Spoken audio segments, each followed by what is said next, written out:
Good Day Chicago at 7 starts now. And right now at 7 o'clock, some breaking news: an investigation into an officer-involved shooting in Chicago.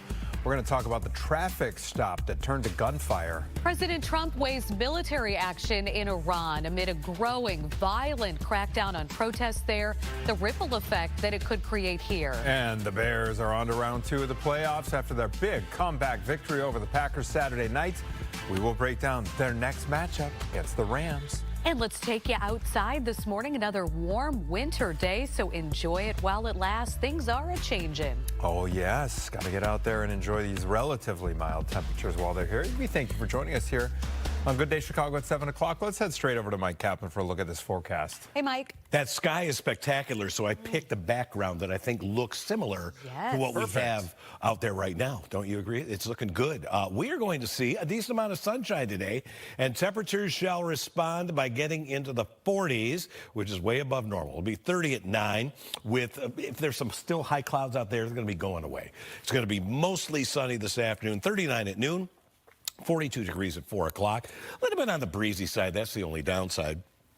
We have mostly cloudy skies at O'Hare, but it's that high, thin cloudiness. 28 there. Enough wind to produce a wind chill of 18 degrees, and that's a pretty respective number across the area in terms of the wind chill. Here are the numbers temperature-wise. 30 at Joliet, LaSalle, Peru. Woodstock, 26, 25 at Valparaiso. And then the wind chills because of these winds, which are kind of between about 10 and 15 in most areas. This is what it feels like, mainly in the upper teens out there. Not too bad by mid-January standards. Also not too bad, apparently, the traffic. Gabriella, what's the latest? You know, Mike, we're still on the Kennedy. We're going along with folks. Look at those flags waving in the wind. I'm just noticing that. A spectacular view from Sky Fox of that Bears flag. Going loud and proud there.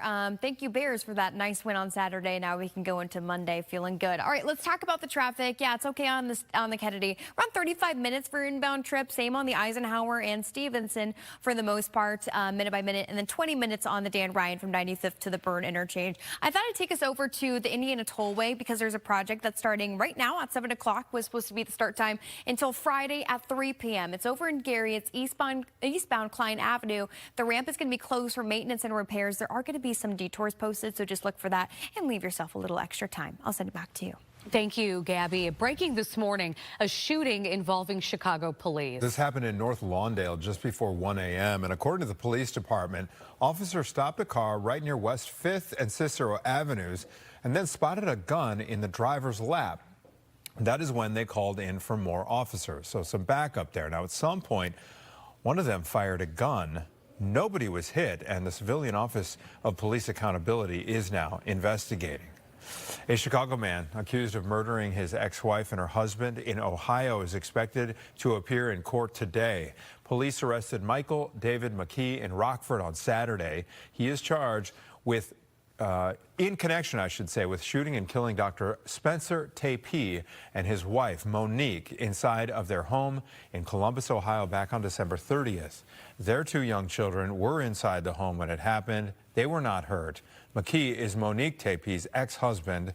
They got divorced in 2017. The Trump administration says it is sending hundreds more federal officers to Minneapolis to support its immigration crackdown. This comes just days after an ICE agent shot and killed a woman there.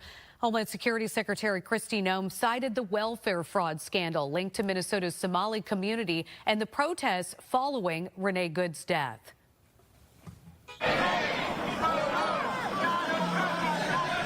We can't be complacent, and we together can build that beloved community for Renee, for good.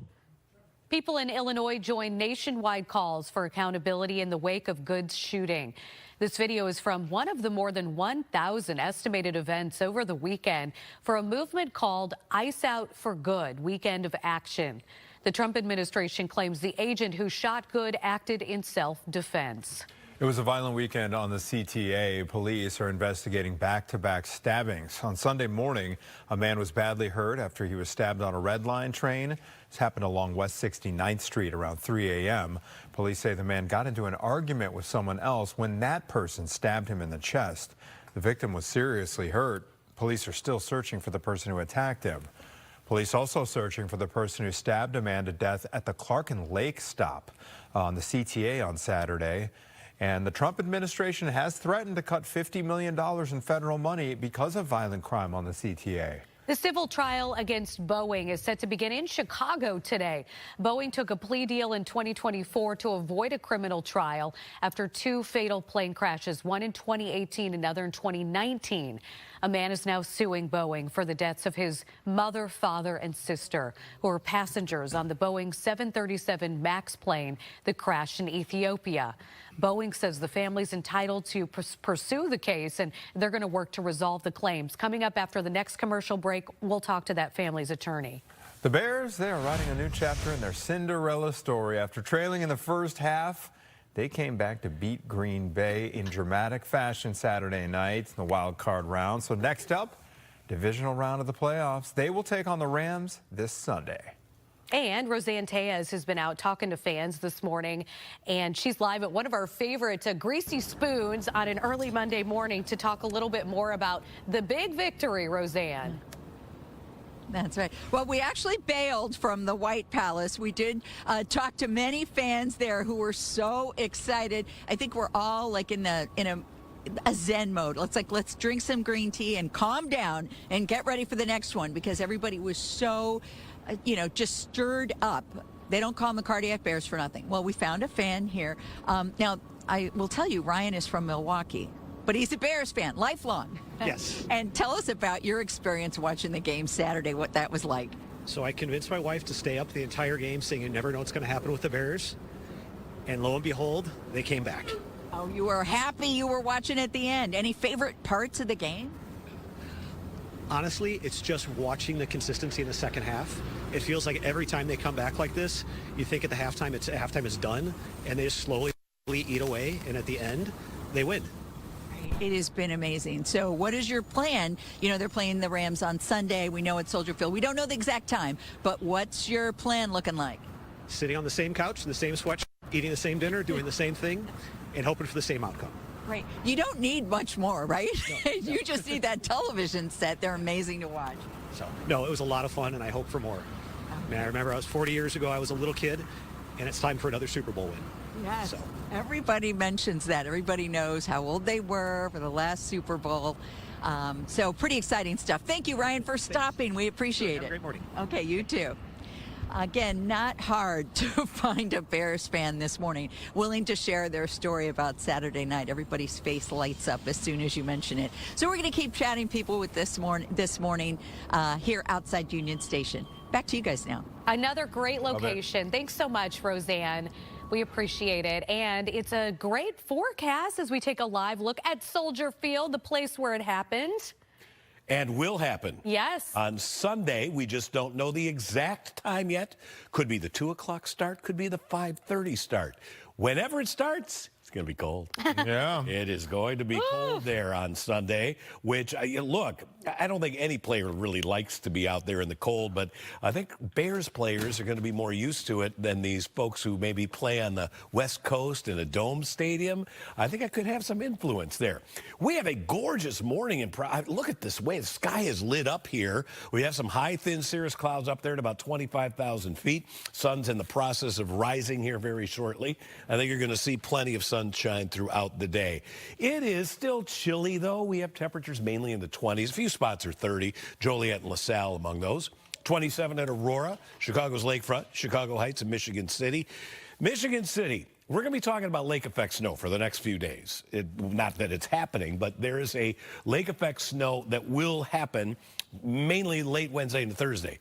Right now, I'm leaning towards Michigan City and Westville and LaPorte as having a higher chance of getting hit with some of that lake effect snow compared with, say, the western shore of Lake Michigan. But oftentimes, these lake effect events don't really reveal their hand until only a couple of hours before we get them, such as what we had on, November the 9th? Remember when Kankakee County and Northeast Lake County got walloped with a foot plus snow, and most of us had barely any.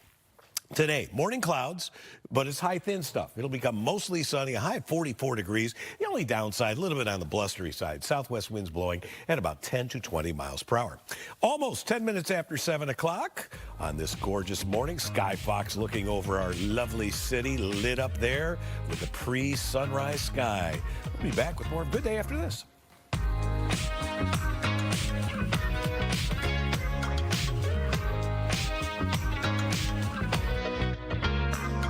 You're on break.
Welcome back. Iran is threatening military action against the U.S. and Israel if President Trump decides to intervene in the widespread protests there. Brian Jackson joins us here in studio to break down these latest developments. Brian?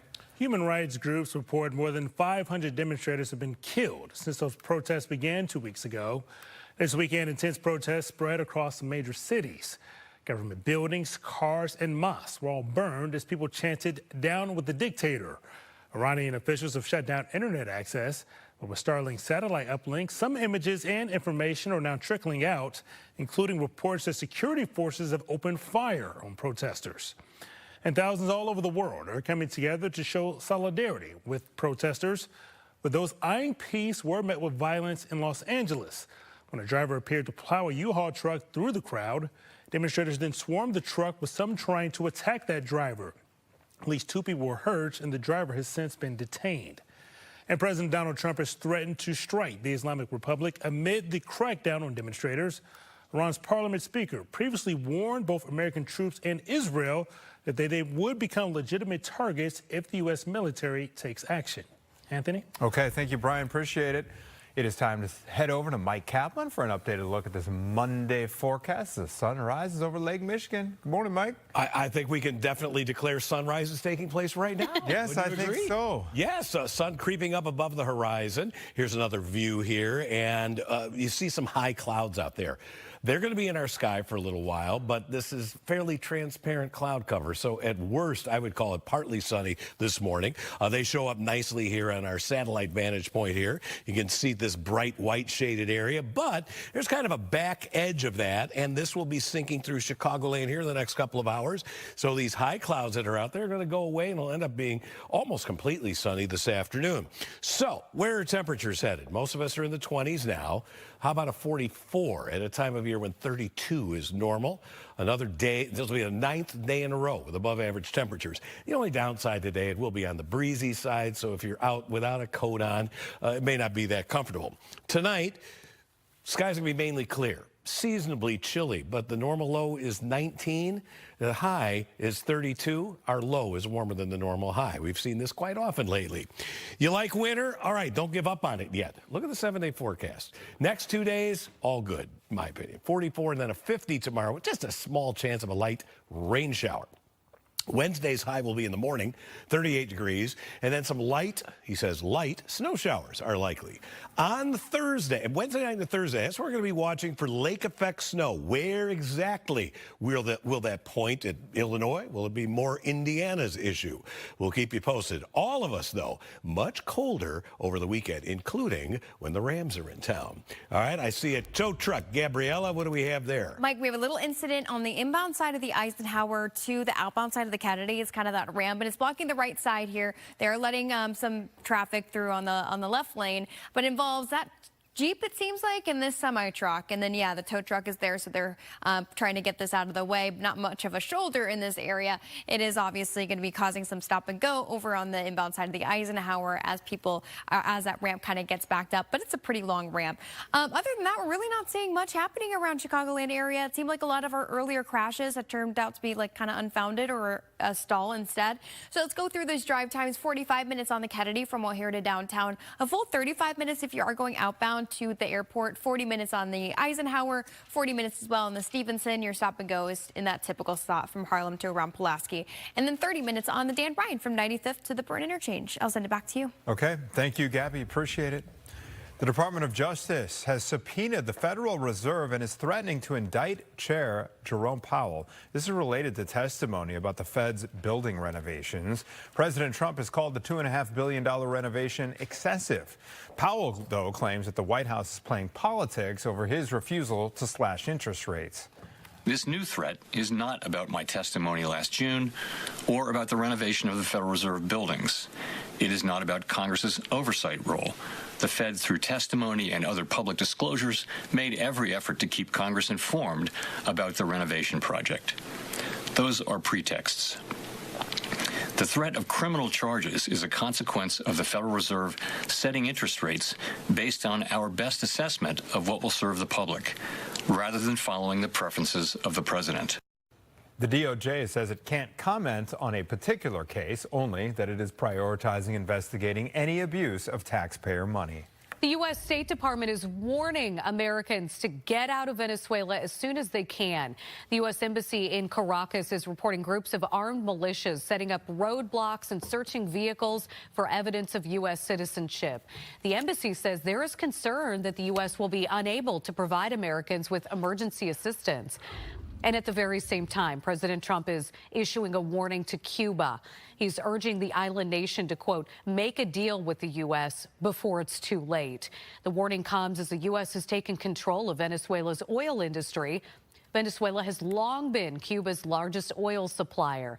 Trump met with oil executives in Washington on Friday. He is looking to secure $100 billion of corporate investment in Venezuela. The families of 4 University of Idaho students who were murdered by Brian Kohberger in 2022, they're now suing Washington State University. Kohberger, who pleaded guilty to the murders in July, attended WSU as a grad student. He was working there as a teaching assistant.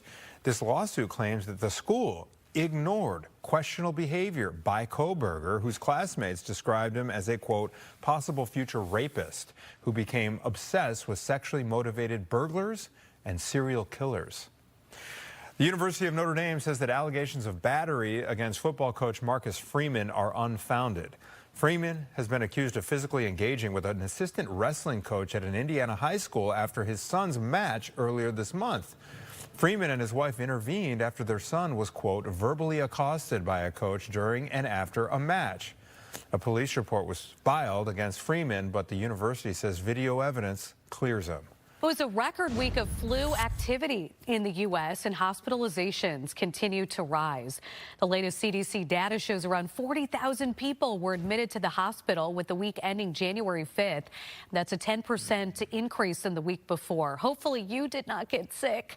Overall, the agency estimates there have been at least 15 million flu cases, 180,000 hospitalizations, and 7,400 deaths. The first pediatric flu death here in the state of Illinois was announced last week. Anthony? Okay, thank you, Natalie. Plenty to get to here on Good Day Chicago. You are going to want to check your fridge. A recall alert was just upgraded to the highest danger level possible. The product you need to throw out. And another major chain reportedly getting ready to close dozens of stores. But first, Lou Canellis is going to be here to talk about the Bears' big win against the Packers and what they could see on Sunday when they take on the Rams in the divisional round. That is next.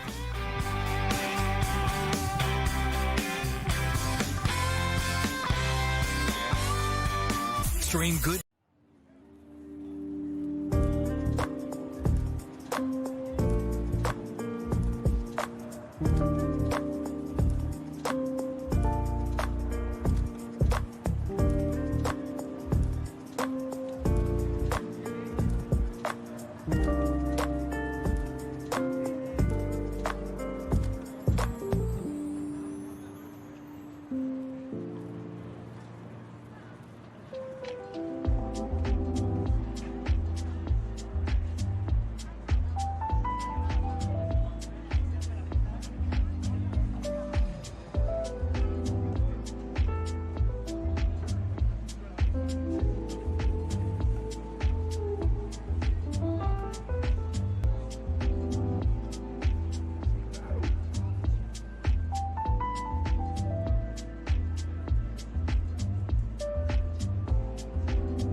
Welcome back. Chicago Bears, they're having a storybook season. They made a huge comeback over the Green Bay Packers on Saturday to move on to the divisional round of the playoffs. They're going to be facing the Rams this Sunday, and Lou Canellis joins us here on this Victory Monday to talk through this. Lou, happy Victory Monday, sir. Oh, I'll tell you what, it was a great Victory Sunday as well, coming off that Saturday night win. It was. I mean, we're still riding high. Lou, let's get to your big takeaways from Saturday night's game, the positives, the negatives.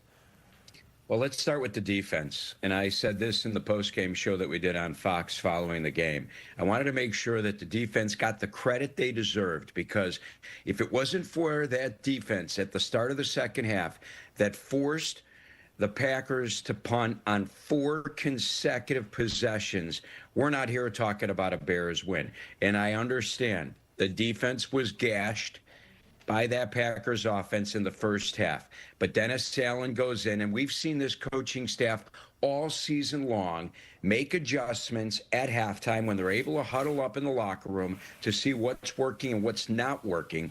He knew he had Kyler Gordon back.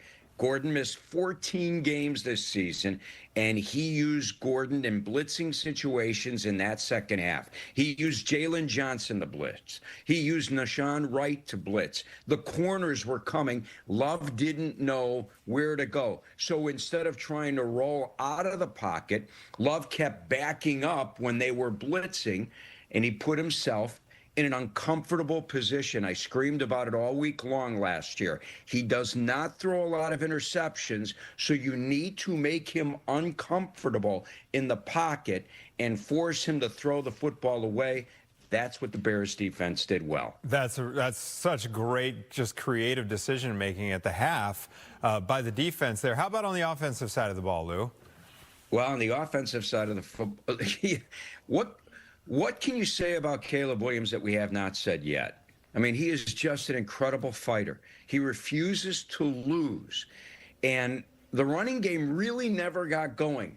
All week long, we talked about, oh, the Bears are going to run the football. That's the way they're going to control the clock. That's the way they're going to keep Green Bay's offense off the football field. Look what Derrick Henry and the Tennessee Titans did when they played the Packers at the end of the season at Lambeau Field, when they ran for 307 yards. The last time the Bears had played the Packers, they ran for $150, and the Bears couldn't run the football. They just couldn't get it going. They were less than 3 yards a carry at halftime. They didn't give up on the run game at the end, but they had a quarterback who refused to lose. And that pass that he threw on 4th and 8 to Rome Odunze, when he's caught in his jump man pose, throwing off the back of his feet, was just incredible. And when you've got a guy like Colston Loveland at tight end, who at the age of 21 already looks like Travis Kelce or Rob Gronkowski as the #1 target, you start believing. You start thinking to yourself now as you hit the fourth quarter, hey, man, we're going to come back. Get us the football back, defense. We are going to come back. And now you're in Green Bay's head because they're thinking, not again. And I truly felt, Anthony, the last 2 possessions that the Bears had the football, I'm watching Green Bay's defense, and it was gassed. And it was gassed because the defense, the Bears defense, got the Green Bay offense off the field with 3 and outs. One time they had a first down in those 4 instances where they had to punt. And I felt like at that point, Williams knew he was in Green Bay's head and he was going to come back and win this football game, and they scored 25 in the fourth quarter. Unbelievable. I'm getting the wrap, Lou, but real quick, in terms of the Rams-Bears matchup in this divisional round Sunday, what are your quick thoughts here? Hey, I wanted the California teams to come to Chicago in January. Now I'm getting the Rams. I don't care about Puka play for the Lions now that he's been in L.A. Bring on the Rams. I love it. Lou, thank you, sir. Enjoy enjoy this week. We look forward to your coverage. Mike, he said it. From sunny L.A. to it's going to be cold there on site. That should play into the Bears' advantage. They're used to playing in a dome anyway, you know? Right. So this is going to have some impact. And I give a lot of credit to the Bears crowd, too. They made so much noise.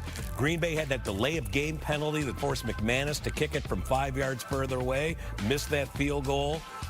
Way to go, crowd. All right, be a big crowd. Bundle up on Sunday for that game, whether it's the early game or the late game. It's going to be cold.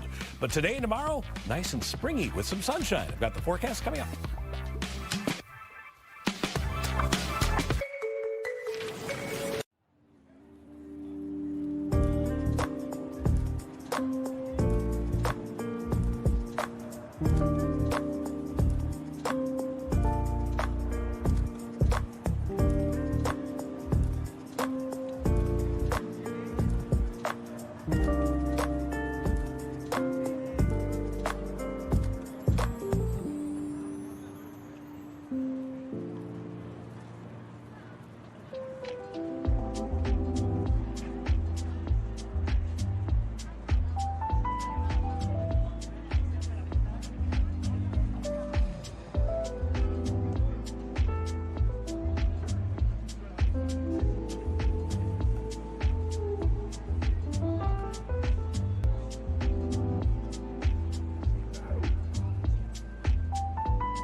Hey,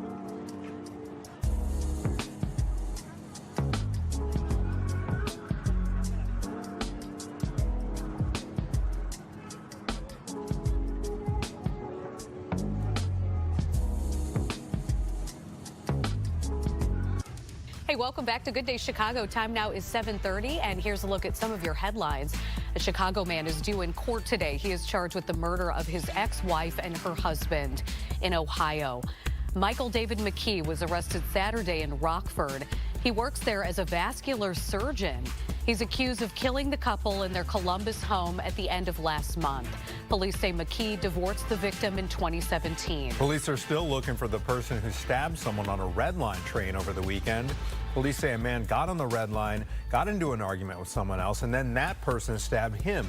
The victim is in serious condition. Your Chicago Bears may have a date with destiny. The biggest postseason comeback in team history over the Packers. They will host the Rams this week in the divisional round.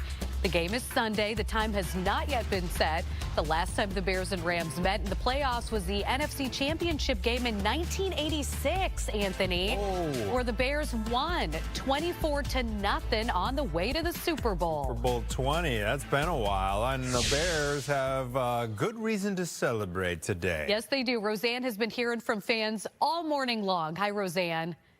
Is this gonna be like? Hey, good morning. That's right, and we found another one.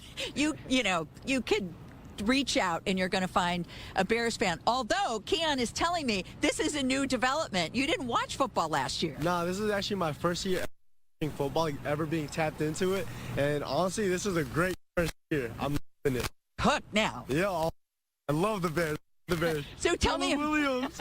tell me about Saturday. I know you were with your friends. Oh, it must have been crazy. It was honestly a roller coaster of emotions for sure. I really wasn't feeling it. I was like, wow, really how we're going to go out? Is this really how it's going to happen? But nah, Caleb Williams got us, man. He got us. I love your enthusiasm. How are you going to spend Sunday then? I'm going to be watching the Bears for sure. You know, always got to root for my team, and I'll always support my team. And what do you think of the players? I mean, what did you think of like the post-game conferences? Who stands out to you? Colston Loveland for sure. He's doing great, man, doing great. One of the greatest tight ends I've ever seen. I mean, this is my first year watching football, so he's a great player, and also Caleb Williams, man. Shout out him. Shout out Caleb Williams. I can't believe this is your first year. Like, you've absorbed this like a sponge. Yeah. I mean, my friends were like diehard football fans, so like, I mean, I had to get into it, so it was bound to happen.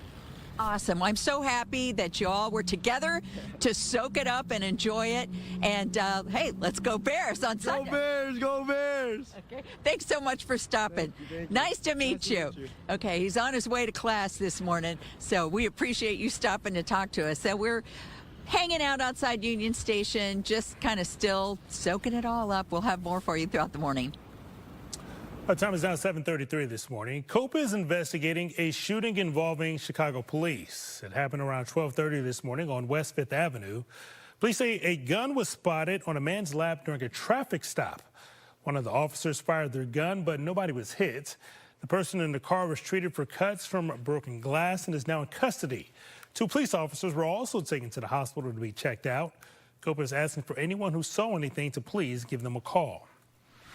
Illinois is one of 5 Democratic-led states suing the Trump administration for freezing federal money for food, housing, and child assistance. The feds accuse the states of fraud, but all the states deny that.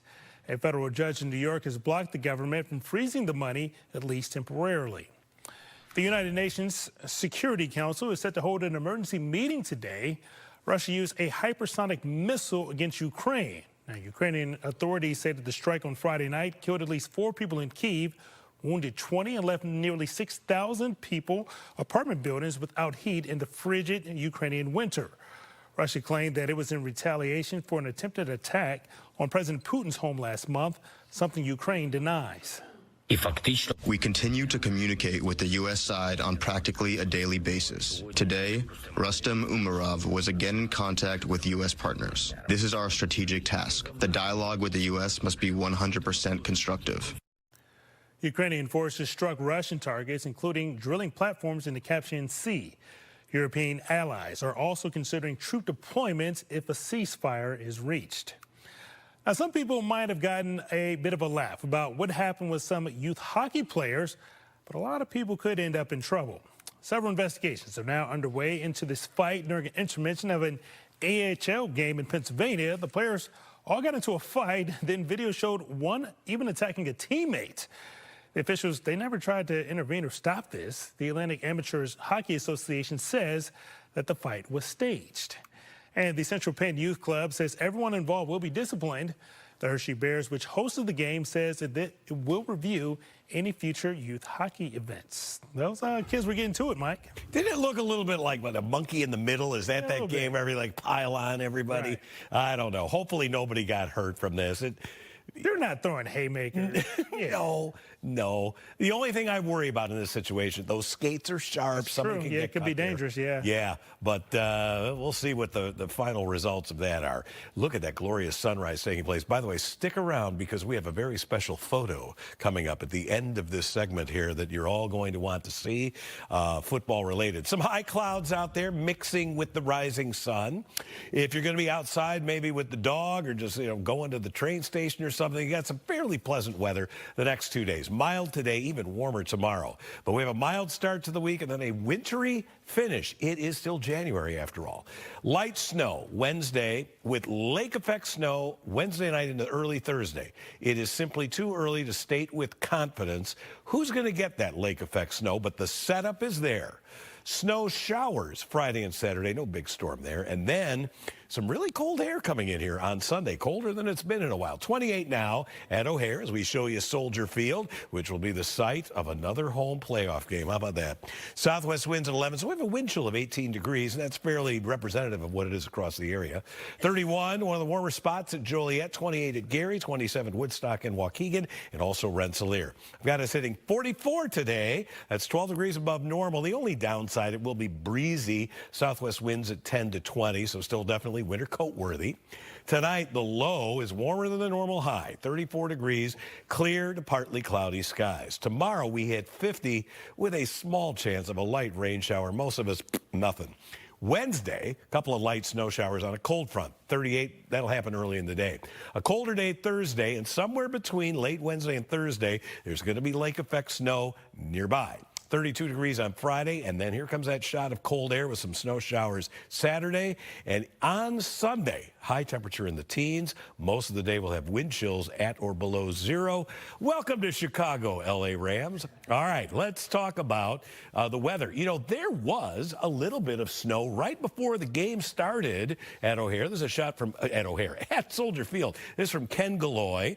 He was walking to the Bears game and saw that snow shower hit. Lasted all of about 8 minutes, and then bye-bye. No snow to deal with during the game itself. Next photo, this one, as you see Tremaine Edmonds running onto the field there, number 49. This is from Johnny O'Hara. He had a nice spot there at the game as the Bears blew out the Packers. But you know what? There was other football going on. There was another game that happened a little sooner, and this one is, involving some local interests. A lot of Indiana University graduates, including our own Anthony Ponce there with Theo. Who's that young guy on the far left of the screen there? Who is that guy? That is the Indiana University class of 1971's very own Phil Ponce.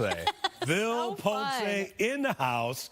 You guys, you and I were texting a little bit during the game. You had really a wonderful time there with the blowout at the Peach Bowl. Oregon Ducks were just creamed. I think you're going to have a national champion there with the Hoosiers taking care of business coming up here against Miami. But from your lips, sir. and I did the math. I said class of 71, class of 2000 for me, and then I calculated it out. Theo would be class of 2038. Wow. If he goes that route. No pressure or anything, Theo, but no go to IU, please. Legacy, right? Yeah, exactly. What do you want him to study? Let's see, maybe football management. Football management. He's not going to have the size, I don't think, to be a starting lineman. Well, that was great, and I'm glad you had a win and a great time down there in Atlanta. Let's get it over to Brian now for a traffic report. Yeah, let's take a look at those drive times. This Monday morning, time's now 7:40, so Drive time's definitely picking up, especially Stevenson I-355 to Usaba Lakeshore Drive will take you 42 minutes. If you're coming from south headed into downtown, the Dan Ryan 95th to downtown, 36 minutes so far on this Monday morning commute. We'll be right back. Are you struggling?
The families of the 4 University of Idaho students who were murdered by Brian Kohberger in 2022 are suing Washington State University. Kohberger, who pleaded guilty to the murders in July, attended WSU as a grad student and was working as a teaching assistant there. The suit claims the school ignored questionable behavior from Kohberger. Stories from classmates described him as a possible future rapist who became obsessed with burglars and serial killers. It has been a rough flu season, but it looks like cases, thankfully, are starting to come down. That doesn't mean you need to let your guard down, though. The CDC's flu report from the weekend shows the numbers falling last week. There is a new variant behind 90% of these cases. But even though the flu shot is not designed for this strain, doctors say it's still your best defense to cut down on symptoms. The Food and Drug Administration has just upgraded a cheese recall to its highest level of danger after certain products tested positive for listeria. They are made by the Ambrolia Company. They were distributed nationwide between November 3rd and November 20th. The recall includes the Locatelli grated Pecorino Romano, 4-ounce and 8-ounce plastic cups with lids. 12 units per case. A lot of detail there.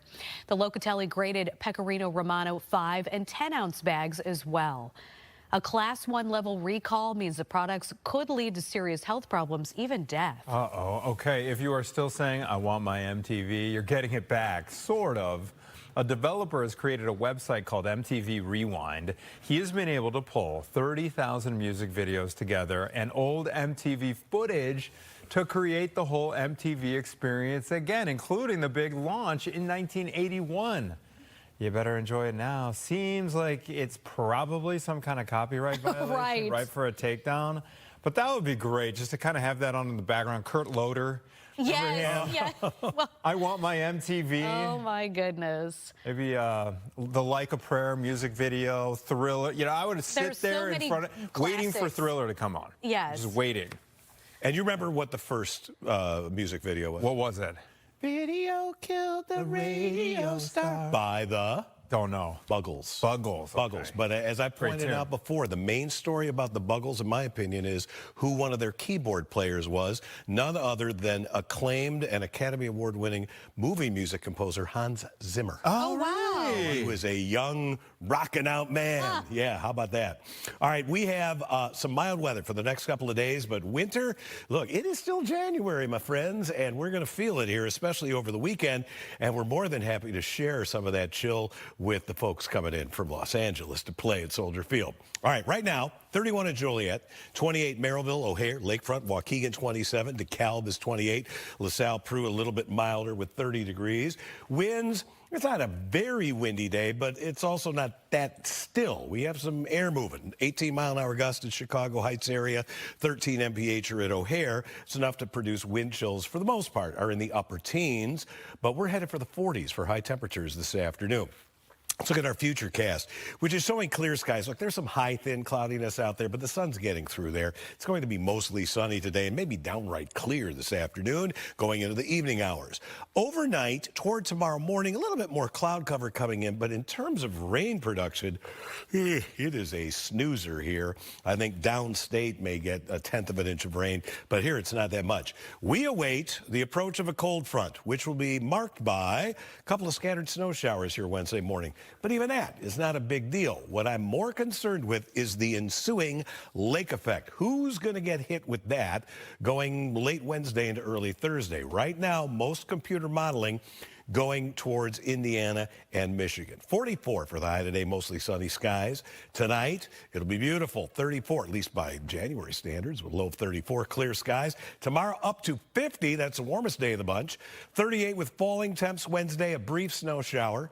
Then we'll watch for that lake effect late Wednesday into Thursday. Up to 32 on Friday, but there'll be some light snow showers around Friday and Saturday as the Arctic air hits. A high on Sunday of 18, and that football game, especially if it's the late one, could have wind chills below 0 much of the time. Yikes. All right. Thank you, Mike. A lot of parents not very happy about the return of Camp Mystic. It has been less than a year since that deadly flooding that happened at the camp. Camp Mystic plans to partially reopen for the summer starting May 30th. Some relatives are saying it's too soon to open. 26 campers this summer. All right, the 2030 census doesn't happen for 4 more years, but 2 lawsuits playing out this year could shape how the census is taken, who will be counted and who will be left off. Allies of President Trump filed the federal lawsuit challenging aspects of the once-a-decade count, which determines congressional representation and how much federal aid flows to the states. The challenges align with the president's agenda. Despite that, he will be out of office by the time of the next census, despite the fact that he'll be out of office by the time of the next census.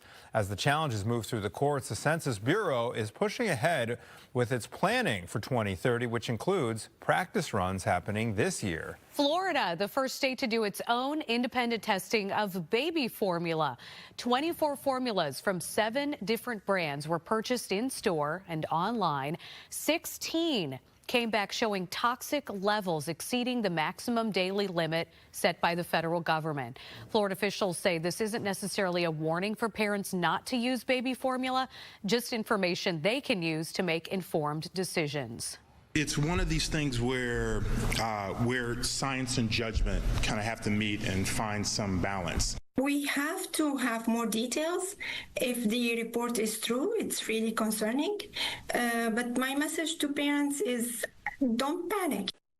The American Academy of Pediatrics says while the study sounds alarming on the surface, the study itself must be examined before parents change how they feed their babies. GameStop says it's going to be closing 400 stores across the country this year. In 2024, it closed 600 locations. GameStop has had trouble dealing with the switch to games being sold digitally. GameStop will also end most of its international operations as well. All right, some Steelers fans have rallied to help the Ravens kicker. Tyler Loop missed the game-winning kick at the end of the regular season that would have put the Ravens in the playoffs. He and his wife started getting death threats online. So Steelers fans started donating to his favorite charity, which supports food banks around Washington, D.C. Ravens fans found out and kicked in 1,100 different donations of their own. So that's a little silver lining there. Yes, very nice.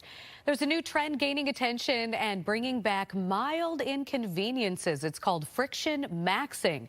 New York Magazine says it's the idea of stopping our reliance on tech and AI to handle life's small annoyances. The goal is to boost brain power and well-being by doing things the hard way, like writing your own emails, and not using AI, or cutting screen time. A recent Wall Street Journal survey found a third of Americans are looking to unplug more this year. A dog in Georgia rescued from a well where she'd been stuck for 6 days. That is Xena in the photo with her rescuers there. Firefighters say she fell about 20 feet down a dry well. And as if that was not challenging enough, look at this. The well is below a home.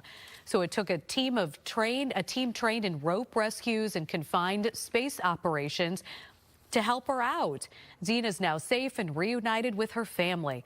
Firefighters say, though, this is a good reminder to be sure any unused wells on your property are closed. If you can believe it, Dolly Parton will turn 80 years old this month. She's not going to be able to make her party at the Grand Ole Opry. Dolly says she's got great memories at the Opry, wishes she could make it. She didn't say why. Well, last year, she started postponing concerts because of some type of health issue. Well, another super sale for a Superman comic, and it's got its own origin story. Action Comics #1, published in 1938. It introduced Superman and the idea of a superhero, so you can see why it's so popular. This particular issue used to belong to Nicolas Cage. Wow. He bought it for $150 grand in 1995. It was stolen in 2000, returned to him in 2011. He sold it for $2 million, but this time the owner sold it for $15 million. We just sold the first appearance of Superman in Action Comics #1 from June 1938 for $15 million. This eclipses and obliterates the previous record sale, and it is the most expensive comic book ever sold in the history of vintage comic book collecting. So you have to understand that every superhero movie began with this book. Every superhero comic book, TV show, license item probably would not exist if this book did not get published in June of 1938. The old record for a comic book was $9 million for another copy of Action Comics in November. And Anthony, if you had a time machine, you went back to 1938, you could have purchased that comic for 10 cents. 10 cents. Wow. 10 cents to 15 mil. Good ROI. Yeah, that's right. Well, here's one of those moments you'll say, why didn't I think of that? A video of a crackling fireplace was uploaded to YouTube 9 years ago. It's been viewed more than 150 million times, mostly during the holidays. Here's the deal, though. It's generated more than $1 million in ad revenue. I think that MTV streaming channel with like all the old footage. But the person that spent the time on that. Yeah. I want to know if they're married and what their partner thinks. Totally. That's what I want to know. The Golden Globes, sometimes a predictor of what to expect when the Oscars roll around. Yeah, if that's the case, there's a clear favorite this year. Ashley Dvorkin has more. From walking the red carpet to going home with the Globe, we're celebrating with the honorees of film and TV at this year's Golden Globe Awards. And the winner is One Battle After Another. It was one trophy after another for One Battle After Another, with 4 total, including Best Picture Musical or Comedy. Paul Thomas Anderson nabbed Best Director and Best Screenplay. To my brown sisters and little brown girls watching tonight, and our dreams deserve space. Thank you. Tiana Taylor won Best Supporting Actress. Hamnet. To be or not to be? Well, they are big winners. Hamnet took Best Picture Drama, and Jessie Buckley won Best Female Actor in a Motion Picture. In more golden honors for the silver screen, Wagner Moura won Best Male Actor. His movie, The Secret Agent, took Best Non-English Language Film. Hopefully you'll see it in a cinema, because they're an extinguished species. Sentimental Values, Stellan Skarsgård was named Best Supporting Male Actor. Plus, it was a golden night for K-pop Demon Hunters, taking Best Motion Picture Animated Film and Best Song in a Motion Picture. Just like Wicked, I'm back for a sequel. Host Nikki Glazer dished out her signature roasting style as the awards were handed out in film and TV. This is extraordinary. As for the TV side, Adolescence was the big winner there, taking 4 categories, including Best Limited or Anthology Series. The Pit earned Best Drama. Sal Saperstein and team of The Studio follow up their Emmys win with the Best Musical or Comedy Series Golden Globe. So excited to get started shooting the next season in 1 week from today. This award season party keeps going from here. Up next, Oscar nominations January 22nd at the Beverly Hilton in Beverly Hills. Ashley Dvorkin, Fox News. I like the fashion. I That's do my too. favorite part. Hey. Plenty more Good Day Chicago ahead. Here's a look at what's coming up at 8 and 9 just for you right here on Good Day Chicago.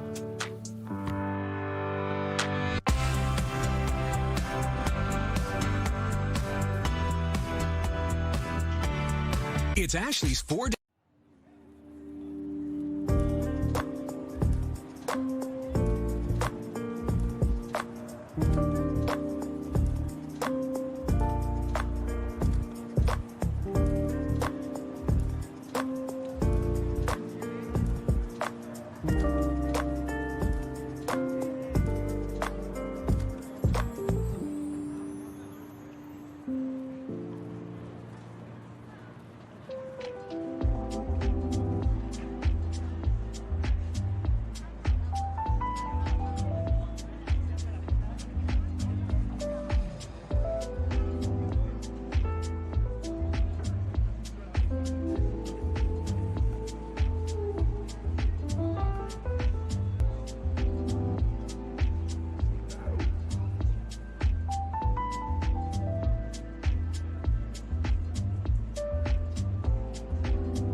Instagram is denying that there's been a data breach exposing millions of users. Malwarebytes is an antivirus software company. It says there was a breach impacting 17.5 million people. It says usernames, real world addresses, phone numbers, and emails were exposed. Meta says it's been fixing a problem with resetting passwords, but says there hasn't been any hackers breaking in. Although if you are concerned, change your Instagram password. All right, if you have the skills to walk and chew gum, you might cut down on stress. A study says chewing gum can help you when it comes to mildly stressful tasks like public speaking. Study also found that chewing gum helps with concentration during boring tasks. There you go. All right, and fresh breath to boot. There you go. A dog is a bit of a firebug in Canada. Look at this video. It started chewing on a battery-heated glove, which I'm sure many people have here in the Chicago area. The battery caught fire. Firefighters got there pretty quickly, saved the dog. No one was hurt. Oh. Relief there. Okay, it's National Clean Your Desk Day, everybody. Always happens the second Monday of January, for whatever reason. It's supposed to encourage fresh starts for the new year. Organized workspaces are said to boost productivity, which we need to see the data on that. Hygienists say that a work desk is nearly 400 times dirtier than the average toilet seat. Ew. Scientists agree a functional workspace, though, is important for a fulfilling and productive work life. I believe it. Yeah, I'm glad we have Clorox wipes around the newsroom. Yes. Because yeah, that's a scary stat that's dirtier than a toilet seat.